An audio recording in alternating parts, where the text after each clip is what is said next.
Saturday night, Islamic terrorism came to Edmonton. The terrorist is a man named Abdullahi Sharif, a Somali migrant who had come to Canada in 2012 and who had been previously investigated for terrorist links in 2015. And on Saturday night, outside the Edmonton Eskimos game at Commonwealth Stadium, Sharif rammed his car into a police traffic barricade at a high rate of speed, striking a city police officer. Then Sharif jumped out of his car and started stabbing the same police officer before the police officer eventually fought him off. Sharif then took off on foot, and at some point in his flight from police, he took control of a U-Haul truck, which he then drove into pedestrians, injuring another 4. An ISIS flag was found in Sharif's car. He's now been charged with 11 criminal counts, including 5 for attempted murder. We'll be learning much more about Sharif in the coming days and weeks, and at The Rebel, we'll be sure to bring you all of that news as it breaks. Now, I want to show you this video in its entirety. It was released by the Edmonton City Police, and it shows the exact moment of the attack on Edmonton Police Constable Mike Chernick by that Islamic terrorist Abdullahi Sharif. It's very graphic, but I think it's so important that we all see this. Here.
Constable Mike Chernick is a hero. He was struck by a car, then stabbed repeatedly in the face, but he still fought off his attacker while protecting his sidearm from being taken. And then he got up and tried to give chase. Unbelievably, Chernick is out of the hospital now and recovering. He's truly one of Edmonton's finest. But you know who didn't think the public deserved to see the brutal reality of Islamic terrorism coming to our prairie city, or the sheer will of Constable Chernick to survive and then protect? The CBC didn't. Just watch this. Edmonton police released graphic new video of what took place last night. And the first instant that took place at around 8:15 p.m. outside of a football stadium when a police officer was struck. CBC News Network has opted to not show the video in its entirety because of its graphic nature. CBC wants to filter the news it shares with you. Oh, but they don't want to spare you the graphic details of terrorism in Alberta's capital city because your delicate minds just can't handle it. No, it's because they don't want you to appreciate the reality and implications of what happened.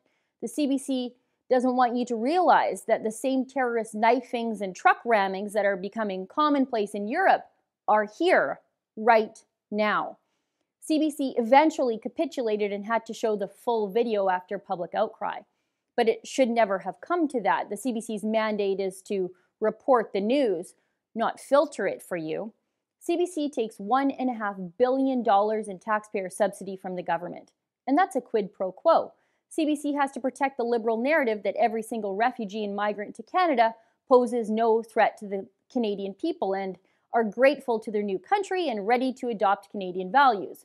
While that may be true for many refugees seeking a safe haven for themselves and their kids, we know from brutal experience that in many other instances, it's simply not the truth.